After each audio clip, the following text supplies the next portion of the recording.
Hello guys, তো আরেকটা ব্লগে তোমাদের ওয়েলকাম জানাই। তো আগের ব্লগে দেখেছিলে আমরা শিলিগুড়ি থেকে কালিম্পং এসেছিলাম, আর এই ব্লগে দেখবে তোমরা কালিম্পং দিয়ে লাভার জার্নি।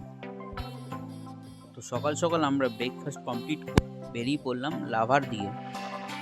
আর এইটা ছিল আমাদের হোমস্টে, আর এইটা ছিল আমাদের হোমস্টের বাইরের ভিউটা।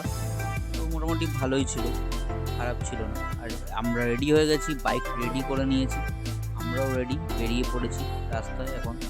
আর রাস্তায় যেতে যেতে প্রথমে পড়েছিল এই একটা বৌদ্ধিস্ট টেম্পল, যেটা ছিল খুবই সুন্দর এবং সাজানো গোছানো।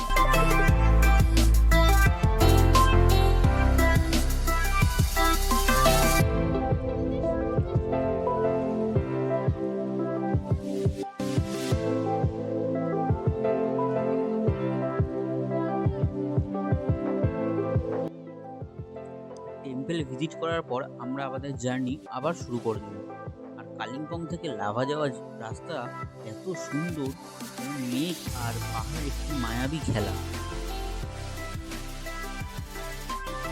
আর ওই রাস্তা দেখতে দেখতে আমরা পৌঁছে গেলাম লাভাতে, এবং লাভাতে গিয়ে কিছু ফটো তুলে সুন্দর সুন্দর তারপরে আমরা ভিজিট করলাম লাভা মনেস্ট্রি।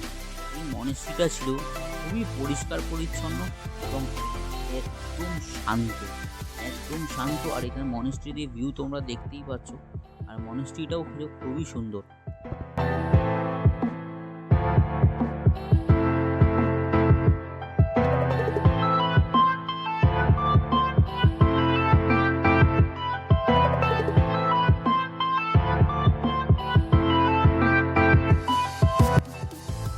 মনেস্ট্রি ভিজিট করার পরই আমি আবার সেদিন শিলিগুড়ি চলে এসেছিলাম। তো দেখা হবে আর একটা ব্লগে। এবার শিলিগুড়িতে জার্নি শুরু হবে আর একটা দিক। তো টাটা, আমার ব্লগটা এখানেই শেষ হচ্ছে। দেখা হবে আরও একটা ব্লগে, আরও একটি নতুন জায়গা নিয়ে।